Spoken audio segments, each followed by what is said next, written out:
When's the last time you shot a 357 Magnum revolver?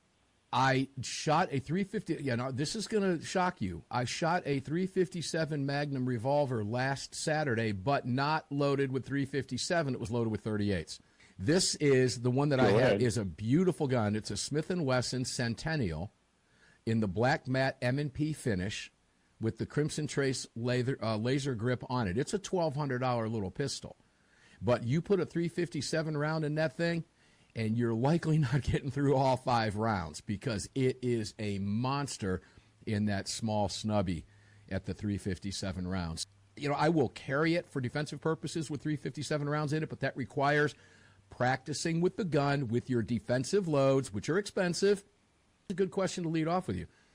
I do that because I know the difference between that gun and 38 and 357. Guys, if you carry a 357 and you do not shoot it regularly only in 38, I would highly recommend against that. You've got to know the round in that gun because that 357 in that gun is a whole different animal than the 38, Paul. Isn't that just good advice to be you've got to be used to and trained with what you have? Yeah, absolutely. Well, back in the olden days, people would buy 357 mags and they would load them up with wad cutters, with target loads that were moving like 700, 750 feet per second. And then they're like, well, I practice with these, but if it's ever real, I'll put in these other ones. Like, bro, you're going to get one good shot off. The first one, you'll get the first good shot. Probably. Hopefully. But, I thought you'd find that interesting because, I don't spend a lot of time with revolvers in my hand. I don't carry one anymore. But every once in a while, it's good to get out and kind of, step back in time a little bit.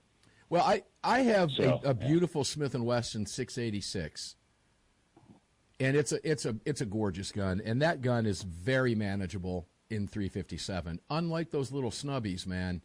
If you're not used to shooting that, guys, if you've got a snubby and you're not used to firing it in 357, don't think you're going to load it and understand.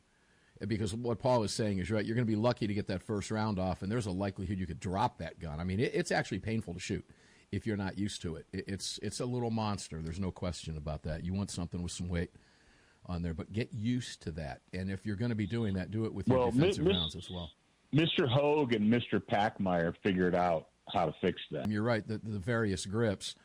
And with that 686 I have a beautiful set of wood grips on that gun, but I go right back to the Hogues or the Packmeyers on that well for the grip itself.